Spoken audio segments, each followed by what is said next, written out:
What's going on, everyone? And thank you for tuning in to the internet's biggest little soccer podcast. It's Stateside Footy. I am, of course, your host, Steve Silver, and I want to thank everybody for tuning into this one. I hope you guys had a fantastic weekend. I know I did.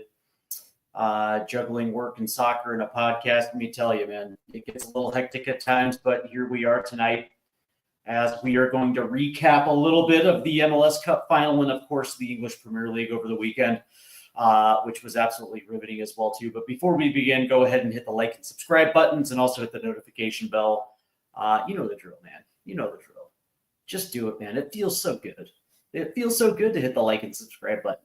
I know it does for me when I find something interesting. But anyways, I digress. Over the weekend, the 2024 Major League Soccer season wrapped up with its signature event, the MLS Cup, and a very big congratulations to the LA Galaxy for finishing off what was a pretty solid year. All in all, the transfer business they did before the start of the 2024 season manifested in an MLS Cup, and it's their first championship since 2014. And I got to say, it's been a roller coaster whirlwind ride for the LA Galaxy. When you think of just the greatness of what it was to be a member of the LA Galaxy, whether you were in the owner's box or the front office or on the pitch as a player, and then also a supporter. I mean, when you think of the lineage of the LA Galaxy, they were, especially in the what I like to call the dark era of Major League Soccer, they were the most dominant team, and that surely manifested itself in the Bruce Arena era for the LA Galaxy. But 2014, that was it. And in these last 10 years, for the LA Galaxy, they suffered a lot of mediocrity. They suffered a lot of bad business at the hands of their former technical director, who I think was the president of football operations as well, too. And for the most part, what you saw from the LA Galaxy was year after year of, rosters that didn't necessarily, work with each other, a lot of mid-table mediocrity. They tried Zlatan Ibrahimovic. They tried Chicharito. They tried the Dos Santos brothers, and they tried different combinations, but couldn't necessarily find the secret sauce. And it got so bad that their supporters protested and basically told the team, listen, man, if you don't get this right, if you don't jettison the technical director, we're not going to show up. And for a while there, the LA Galaxy's attendance dipped. And what ended up happening was they ended up bringing in a new head coach who had won an MLS Cup with Toronto back when they were battling my Seattle Sounders for MLS supremacy. They ended up bringing in a new technical director, and of course, their offseason business manifested itself in Ricky Puig. This offseason, it brought Gabriel Peck and Paintsel to the team as well, too, and it formed one of the most cohesive attacks that in Major League Soccer. It's the work that attacking front did this season, and in many ways brought the LA Galaxy not just back to relevance, but relevance, and to the point where they won Major League the MLS Cup. So congratulations to the LA Galaxy. This was well earned, but most importantly, not only are they kings of Major League Soccer, but they're also kings of LA now. As my Seattle Sounders deposed of LAFC in the conference semifinals, and of course, LA beat them 1-0 in the Western Conference Finals. That is right. That is right. That is right, and it is justified. And I couldn't be more thrilled. I hate to say this because I'm not an LA guy whatsoever. As a matter of fact, just because of the rivalry with Seattle, I'm just not a big LA guy whatsoever. But respect, you know what I mean? Very much respect, and I'm glad that LA was able to do what they did. Also, big ups to the New York Red Bulls, man. A team that nobody thought would get that far. And I thought, their journey through the MLS Cup playoffs was incredibly pragmatic. They didn't do anything to reinvent the wheel. As a matter of fact, most of the time they sat back in a back five and opted to score their goals on the counter. And I think what New York did to get to where they did deserves unbelievable respect. But when it came to that MLS Cup final, they had no answer for LA's high press. It manifested itself early with Paintsel getting a goal in the 9th minute and then Jovic getting what amounted to be the winner. So congratulations again to the LA Galaxy. It was very much earned. And again, it sucks because I'm not an LA guy whatsoever, but respect is, you got to put respect on that name. And I'm happy that they've retaken the throne in LA. It almost seems right, doesn't it?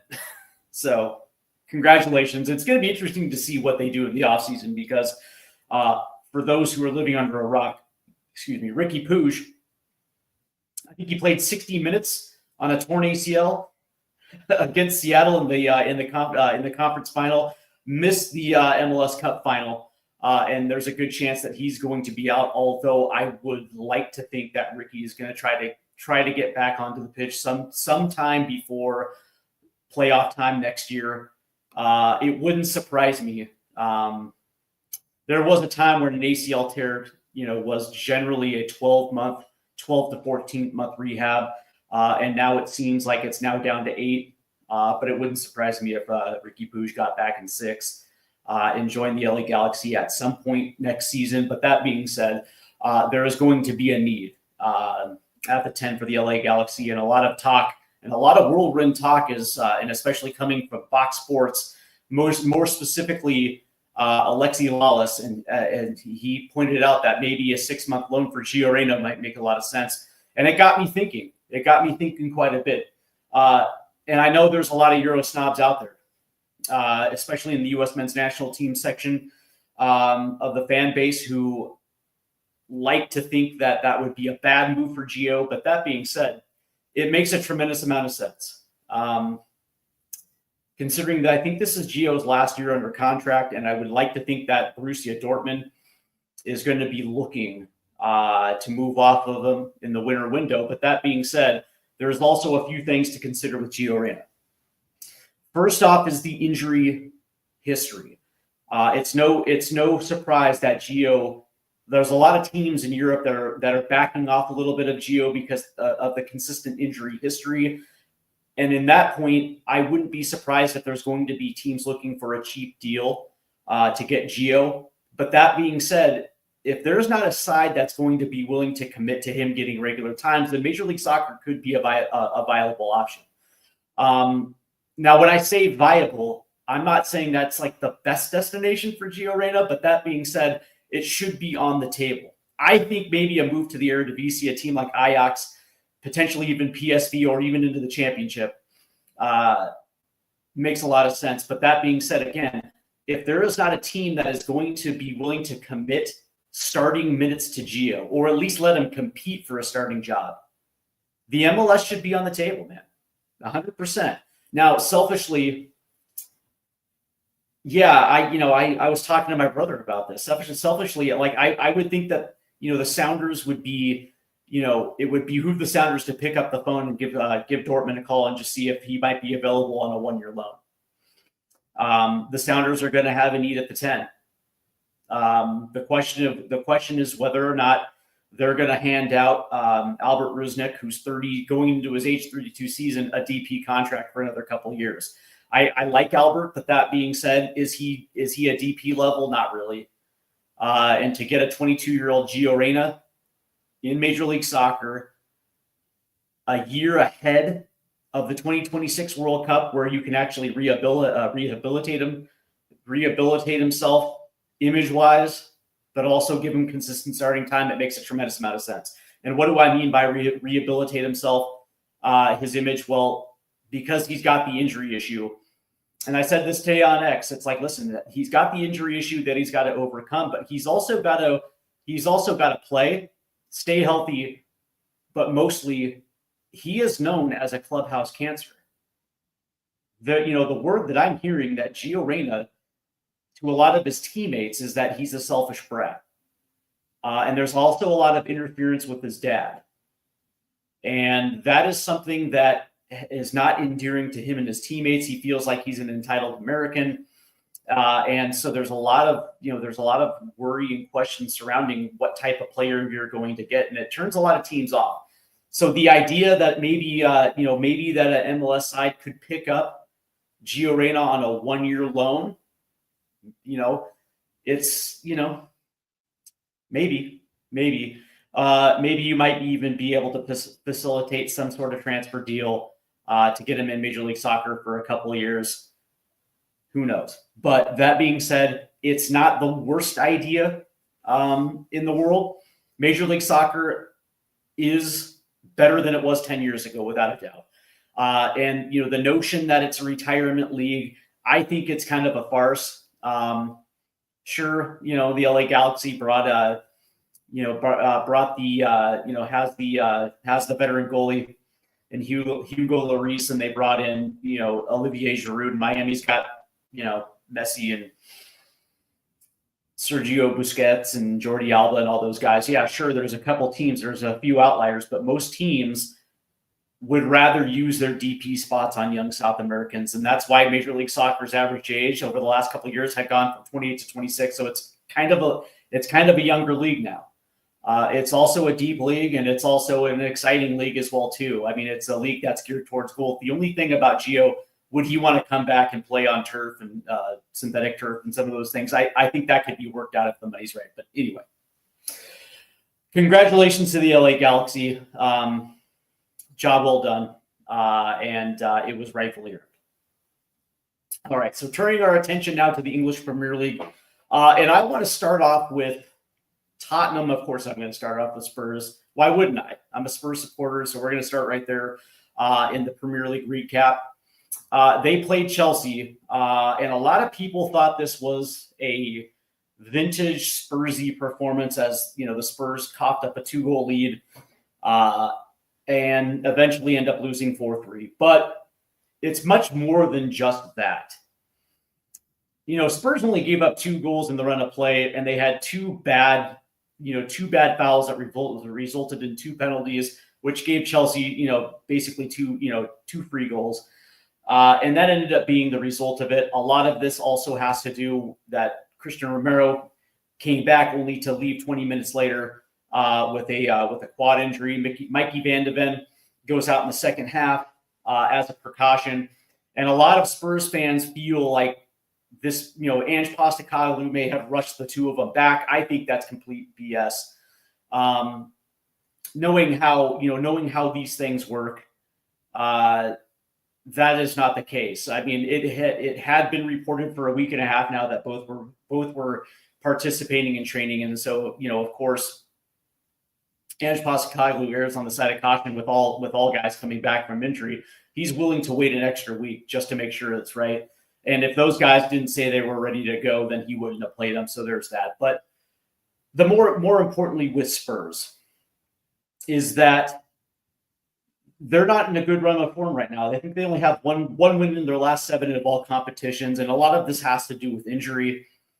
And so from that standpoint, I don't blame Ange Postecoglou. I think there's only a certain amount that a manager can do to prepare his team to put on the field. At some point, accountability has to reside with the players. It also came out that the players are fully supporting Ange Postecoglou. So I think there is harmony. I think there's just a situation where it's just a bad run of form. But that hasn't stopped Spurs fans from, taking their aggression and taking their vitriol out on Ange Postecoglou. There's a section that is the hashtag Ange Out faction of Spurs fans. But that being said, it's like, listen, nobody said this was going to be easy. And I would think that when Daniel Levy hired Ange Postecoglou to come and coach Spurs, he understood exactly how this was going to play out. The last time the Spurs had any run of decent results that resulted in either them challenging for the Premier League title or them being in the Champions League came under U.S. men's national team head coach Mauricio Pochettino. And that took time. Pochettino was in North London for 5 years. And it was under those 5 years. And the first couple of years, you have to remember when Pochettino took over at Spurs, in back-to-back summers, they had lost Luka Modric and Gareth Bale. So that was going to be a rebuild. Now, granted, just like every other manager the Spurs have ever had, with the exception of Van Postecoglou, Levy and the board never gave him the transfer budget that is benefit to a top 6 team in England. They were basically doing it on a nickel and dime budget. As a matter of fact, when they finished second in 2015, 2016, they were closer to spots 10 through 15 in spending in the Premier League than they were to the top 6. So, all throughout the Pochettino era in Spurs, they didn't have proper squad rotation. So if somebody went out, it was, it necessarily, they didn't have the opportunity, to rotate those type of things.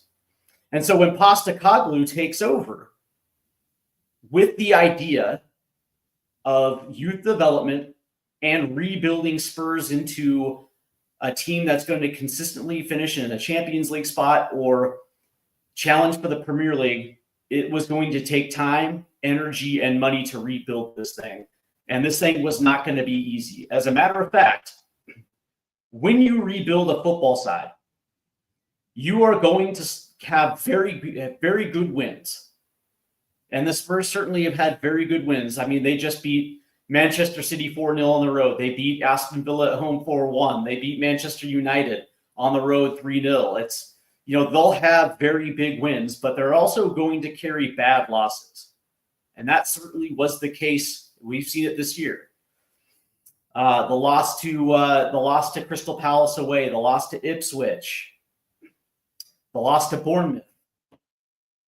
Excuse me, teams that you probably would look up and down and say this, Spurs would probably beat 10 times out of 10. These things are going to happen when you have a team influx, a team that is rebuilding. And the reality is we're only a year and a half into this rebuild in North London. And these are the things that you're going to go through. The first thing you have to understand is year one, it's about getting rid of those guys that can't. And what I mean by that is getting rid of guys who can't play in that system. Year two is getting rid of guys who won't. And then year three, by that time in that summer transfer window, you should be getting the guys that are going to be finishing off this rebuild that are going to fill in the gaps that are going to help you not only challenge for the top of the Premier League, but get you to where you want to go. And I fully believe that Ange Postecoglou will be around for this winter window, and I certainly think he's going to be around for the summer transfer window. But that being said, if we're talking about the same inconsistent football a year from now, December 2025, at that point, sure, you can legitimately start talking about Ange at that point. But up until that point, you have to give him time, you have to give him resources, and you have to let him handle adversity. He's been doing it his entire career. When he started in Australia, he battled adversity, but he also won trophies. When he was in Japan, he battled adversity and then he won trophies. When he was in Celtic, battled adversity but won trophies. Like the dude is a winner. He's won on every step of the rung of the ladder up. He has won. It's going to take time. That's the thing. It's like that's where I'm at this, and it's not like I'm some type of happy slapper when it comes to Spurs. Like I can be critical, and I certainly am critical. Some of these losses are not good for the psyche, but I also can take a step back and realize exactly where they are at this rebuild. And if anybody thought that this team was going to be legit challenging for the top of the Premier League at this point, probably not. You'd like to see a little bit more consistency, but that's going to take time. And of course, right now, their roster's depleted. I mean, coming into that Bournemouth match on Thursday, I mean, they were missing seven regular starters. So, it is what it is. But that being said, had Spurs not given up the 2 penalties, chances are pretty good that they win that game late. because it was kind of trending that way in that direction late. Spurs were on the front foot late, and they got one in stoppage time. But had they not had Cole Palmer not taken two penalties, or if they only even gotten one, they would have gotten away with a draw. So it is what it is. It was a tough defeat. But that being said, I thought Spurs played a lot better than they did at Bournemouth. But let's go ahead and move around the Premier League. How about Brentford? Brentford had a very good win, a 4-2 win against Newcastle. Brian Mbemo got things kicked off with an 8-minute goal, and only for Newcastle to draw even 3 minutes later. It's Alexander Isak, but Wisa in the 28th minute puts them ahead, only for Harvey Barnes to equalize in the 32nd minute. So they go into the half tied 2-2. A very entertaining back and forth first half, but in the second half it was all Brentford. Collins in the 56th minute and Shad in the 90th minute, and that is the Bees' 5th consecutive home win in the Premier League. So right now, Brentford, by the way, is ripping it up, and they're currently sitting 9th in the table with 23 points. I don't think any of us, when we were sitting down at the beginning of the season dissecting the Premier League table, did we think that Brentford would be this high up at the table at this point? I think a lot of us thought that there were better teams out there that were going to be a little bit more competitive, but here we are, right? Nottingham Forest sits at 5th in the table. Brighton is in 7th. Bournemouth is in 8th, and Brentford and Fulham round out the top 10. Meanwhile, Tottenham, Newcastle, Manchester United, West Ham, yeah, they're kind of struggling right now. So it is what it is, man. So congratulations to the Brentford Bees. If you're Tottenham, Brian Mbemo, man, that might be you might want to place a call to Brentford to see if that guy might be available. But that being said, he's probably not, because Brentford is currently sitting in 9th, and they're only 2 points off a Europa League fifth place spot. So yeah, I highly doubt Brian Mbemo's going anywhere, but I can dream. Crystal Palace played host to Manchester City, and this thing played out to a 2-2 draw, as Manchester City actually goes down a man in the 84th minute as Lewis takes a red card. But it was before that. It was Crystal Palace that gets on the board first with Munoz in the 4th minute. Only for Erling Haaland to equalize in the 30th minute. So this thing goes into half 1-1. LaCroix scores in the 56th minute for Crystal Palace, and Lewis scores in the 68th. For the most part, Crystal Palace at home. Selhurst Park is a weird park, man. I'll just say that. You would expect a team like Crystal Palace to be built for their home park. Some years they get it right, some years they don't. Is Crystal Palace, the best team in the Premier League? Not even by a long shot, but for whatever reason, they seem to come up with these type of results. But for Manchester City, this was not necessarily about Crystal Palace, as this was about Manchester City. And right now, even with Kevin De Bruyne, it looks like he played 86 minutes in this one. He played 86 minutes in this one. So he's kind of getting back to the fold a little bit. But for the most part, this team is still reeling without Rodri. And this is the crazy thing, man. I can't recall the last time I saw a team crater around the loss of one player. I guess that's how important Rodri is to Manchester City.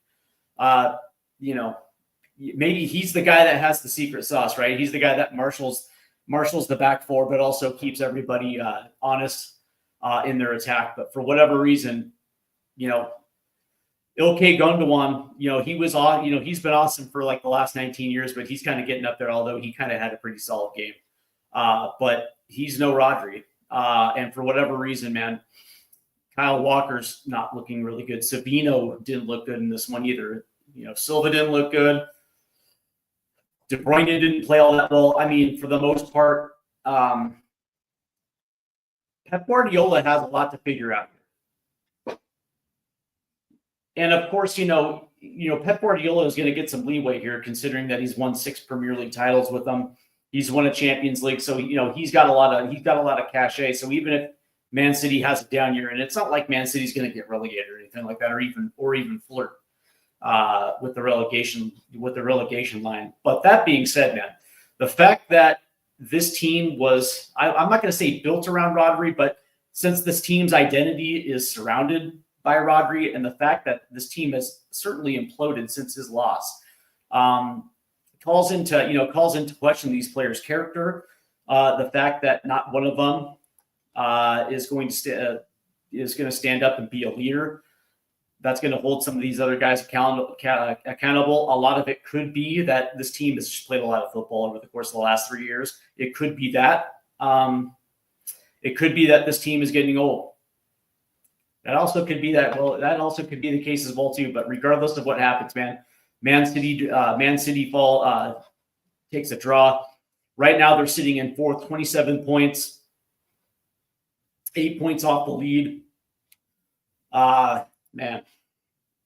And of course, it was helped that, Everton and Liverpool got postponed.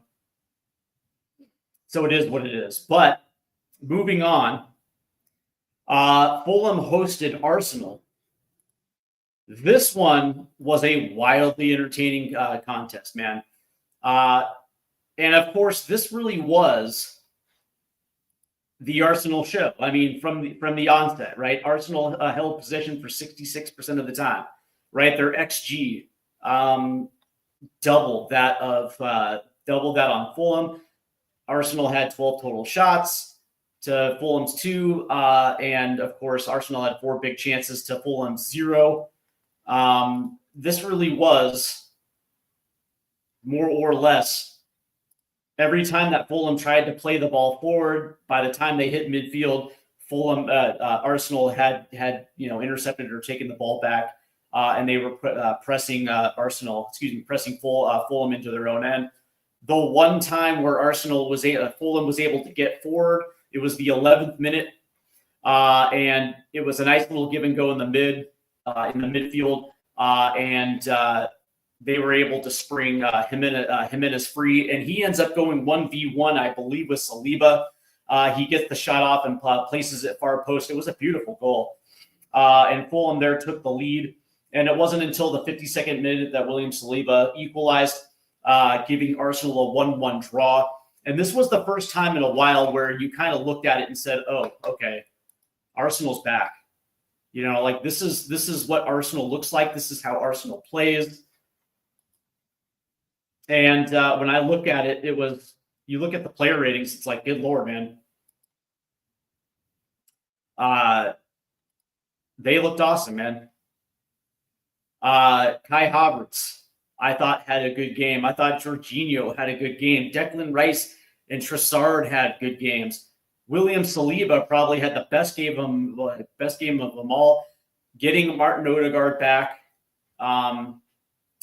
is huge. 100%.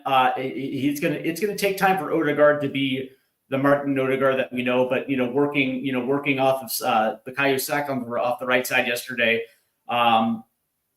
allowed Saka to do what he does best, which is get deep into Fulham's end. He put a couple nice balls in early in that game. He was definitely a threat. On the other side for Fulham, by the way, U.S. men's national team left back Anthony Robinson again wore the captain's band, finished with a 7.5 rating. And Anthony Robinson is awesome. Believe it. Every single week, even against top competition, he seems to walk away better than how he started. Yeah, I'm going to say it, man. I'm going to say it. He is a top 3 left back in the Premier League right now. Without a doubt. Anthony Robinson, this dude's arc just continues to get higher. And it really is the time for him to move to a Big Six club. without a doubt. And I've been saying it now for a couple weeks. I think if you can't find it, and I don't think this is going to happen in the winter window.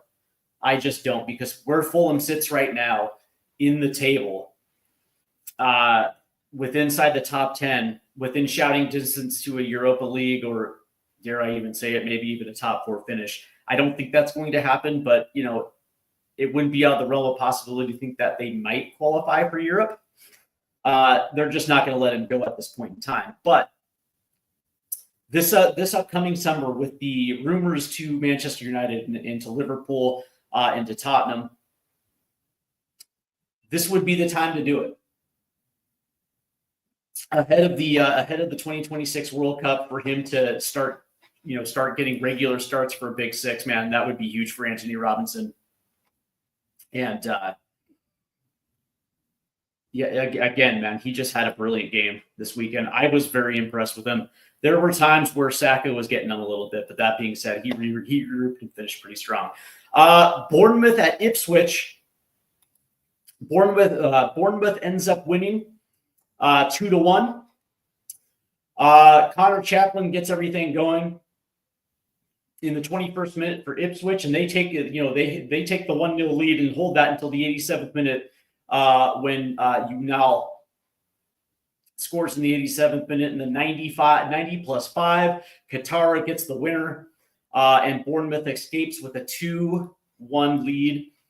And Bournemouth now has won 3 in a row, 3 on the bounce, and in this one, man, yeah. Again, this was Tavernier and Clivert and Christie and Cook and Semenyo. They were good. Dude, Bournemouth is starting to be a fun team. For Ipswich, Sammy Smodics was okay. Delap was okay, but for the most part, this is Ipswich, man. This is what they are, and I like Ipswich. But that being said, they are very limited in what they are going to do in the Premier League this year. Only 9 points through 15, a negative 13 goal differential. They've lost 3. They've lost 3 on the bounce. The last time they won was when they went to North London and beat my Spurs on November 10th. But outside of that, this is exactly what is going to happen. They just don't have that type of upper level talent that's going to see them rise in the table. Most likely they're going to get relegated. But that being said, man, AFC Bournemouth, man, 24 points out of 15. They got a +3 goal differential, and they look good, man. After it was what I think they suffered a 3-2 loss to Brentford, and then they ended up losing 2-1 to Brighton. Now they've all of a sudden won 3. And you got to give them respect, man. They are only 2 points off right now, the top 5, and they're playing good. Tyler Adams did not play in this one, but Tyler's going to get his opportunity, as he already has, actually. So the other thing that is worth talking about here, Leicester and Brighton finished 2-2, and of course, those are always fun and exciting matches. As by the way, Lampley got the scoring off in the 37th minute. And then again, this is the crazy thing. Brighton takes a 2-0 lead with Minta scoring in the 79th minute. But then Jamie Vardy in the 86th minute pulls him to within 1. And then Bobby Cordova-Reid in 90+1 brings out the equalizer. And Leicester is rescued. Man, that was actually an exciting game. I don't know about you guys, but for whatever reason, it's I do watch the heavies of the Premier League. But that being said, for whatever reason, I'm always glued to Leicester, to Everton. It's just something that I always, it is what it is. I always enjoy it. But that one was a fun and entertaining match.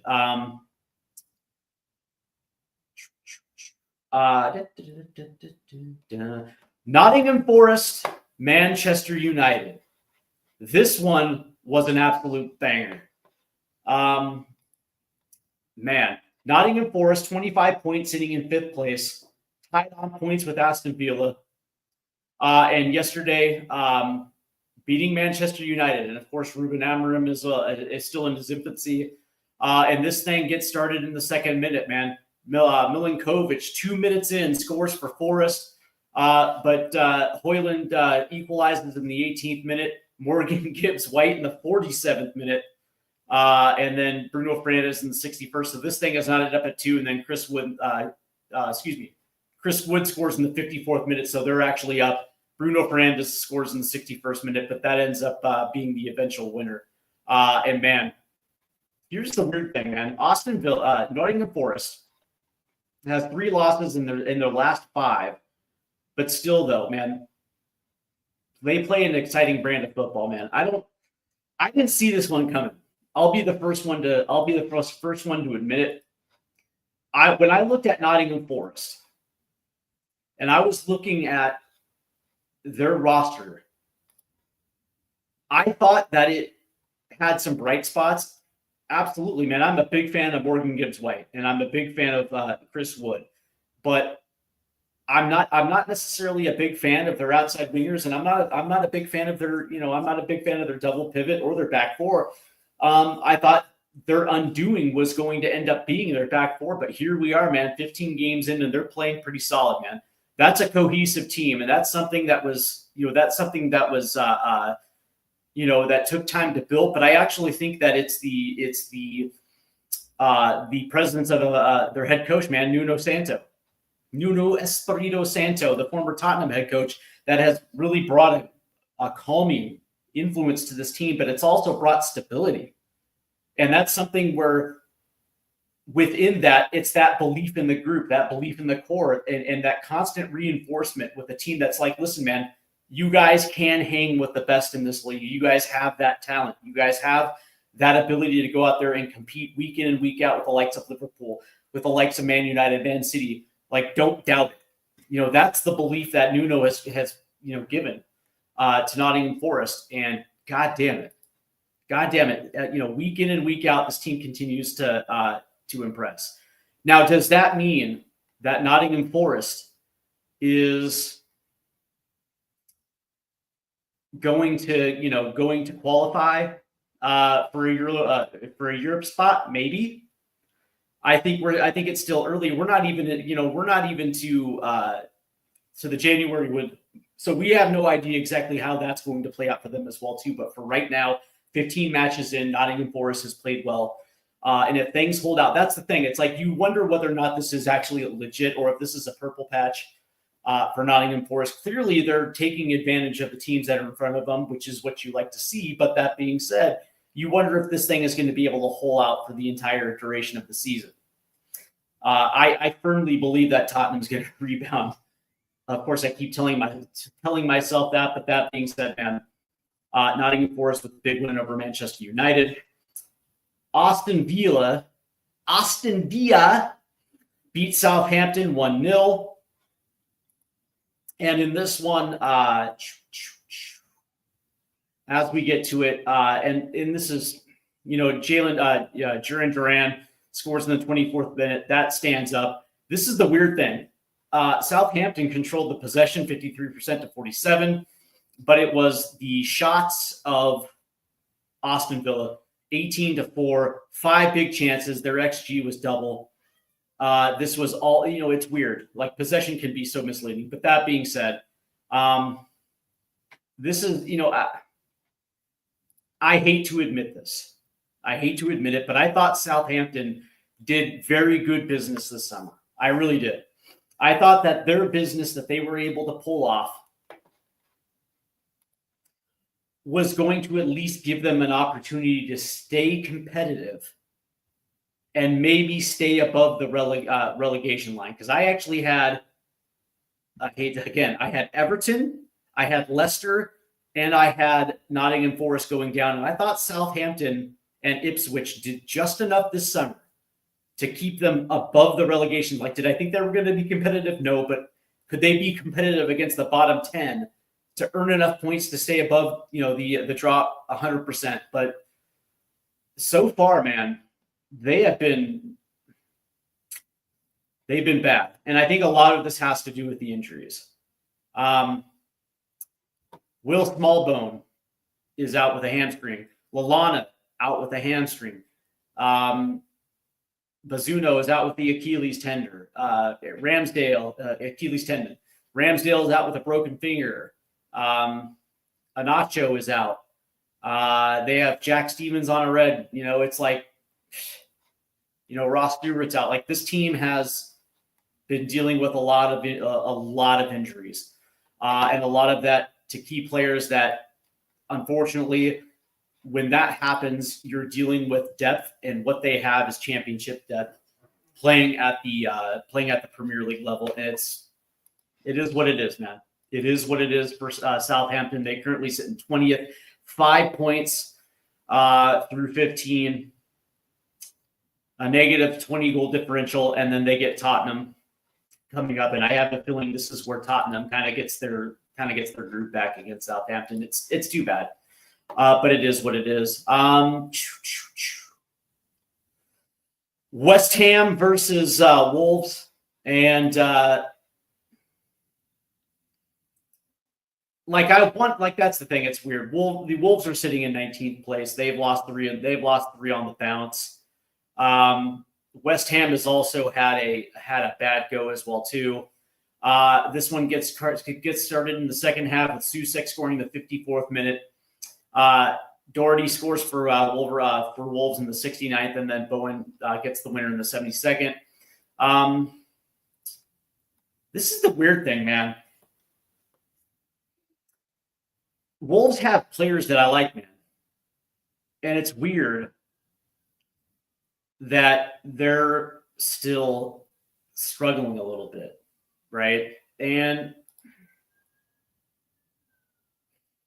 it's like, I get it, man. They got some key injuries they're dealing with as well too, man. Enzo Gonzalez is out till next year. Traore is out till December, and it looks like Mosquera is out till next year.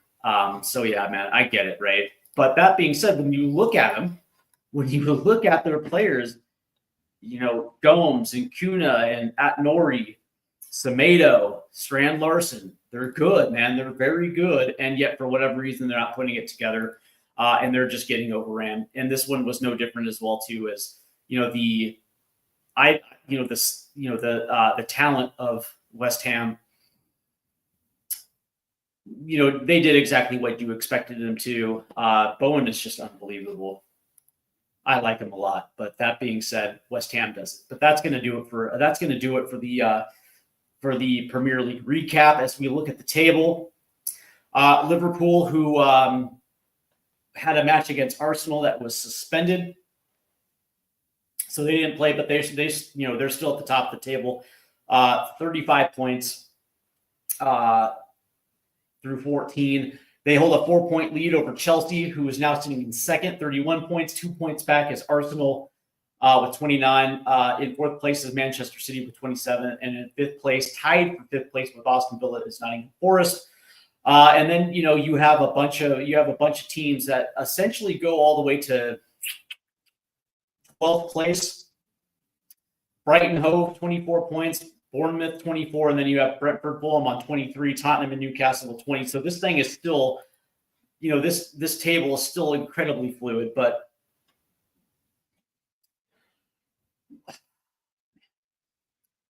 the way that I look at this is, and just before I go, I want to touch on this because I think it's important. But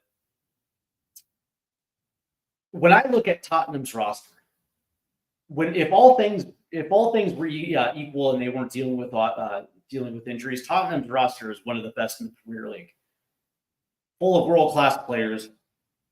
I realize that they're dealing with injury, but it is what it is. It's the inability to find some consistency, and it's you're wondering whether or not they're able to learn from their mistakes. But that being said, man, I don't put this on Ange Postecoglou. If anything, I put it on Levy. But that being said, it's like, what happens when fans start chanting Levy out? Managers seem to get sacked. But I think next week against Southampton, they're going to get their juices flowing again. And I have a feeling we probably will see Van de Ven against Southampton. I know they got to go up to Scotland to face Rangers. That's going to be an interesting test, but yeah, so it is what it is. I want to thank everybody for tuning in. Remember, hit the like and subscribe buttons, and also hit the notification bell, because we will be back next week. Next week is actually our 2024 MLS recap show. Jeff Legason from Prost International will be with me on this one, as we will talk about a lot of good things. I'm curious, though, because we're going to be talking about maybe the biggest overreach of the season, the biggest disappointment. So it should be fun. So definitely hit the like and subscribe, but also hit the notification bell so you don't miss it. It's going to be a doozy. Thank you for everybody for tuning in. Have a good night.